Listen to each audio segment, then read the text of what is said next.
رمضان رمضان رمضان رمضان رمضان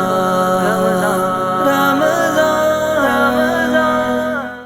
اب مجھے یاد آئی ہے تو میں اور بھی عرض کر دوں، اس بار کتنا اچھا ہو کہ جو لوگ اپنے بچوں کے لیے اپنے لیے نئے کپڑے بنوا بھی سکتے ہیں وہ بالکل نہ بنوائیں۔ نئے جوتے، نئے موزے، نئے کپڑے، نئی بیڈ شیٹ، نئے پردے، پتہ نہیں کیا کیا لوگ اہتمام کر لیتے ہیں۔ میری بہت مخلصانہ گزارش ہے، آپ سب طے کر لیجئے، اپنے بچوں کو بٹھا کر ان کو سمجھا کر، پھر بچوں تم لوگ عید میں نئے کپڑے ضرور پہنتے تھے، انشاءاللہ آئندہ کبھی پہنو گے، بچوں خوشی سے اجازت دے دو، اس بار جو پیسے تمہارے کپڑوں پر خرچ ہوتے، جوتے موزے پہ خرچ ہوتے، وہ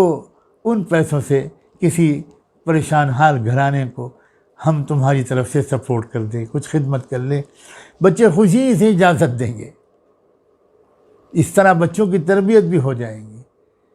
آپ سب سے گزارش ہے، اور اس میں آپ کی دوسرے پہلو سے حفاظت بھی ہے، کیونکہ جہاں اعلان کیے جا رہے ہیں کہ اب دکانیں کھلیں گی، وہاں ایک دم سے بھیڑ بہت تیزی کے ساتھ بڑھ رہی ہے یا بڑھنے کا خطرہ ہے، اس سے جس طرح کے خطرے ہیں اس سے آپ واقف ہیں، اس سے بھی آپ بچ جائیں گے۔ آپ بالکل اس مرتبہ ارادہ کر لیجئے کہ عید کے نام پر کوئی خریداری نہیں کرنی، شاید اللہ تعالیٰ کو رحم آ جائے، ترس آ جائے، آپ کی یہ ادا پسند آ جائے، اور آپ کو اپنے ملکوں کی خدمت، اپنے عوام کی خدمت، عام انسانوں کی خدمت کے لیے اللہ قبول کرے۔ پوری دنیا میں اس وقت ایسے امت کی ضرورت ہے جو اپنے لیے کچھ نہ سوچے، وہ دوسروں کی خیرخواہ بن جائے۔ جس دن دنیا کو ایسی امت پھر سے مل جائے گی جیسے پہلے کبھی ملی تھی، تو اللہ تعالیٰ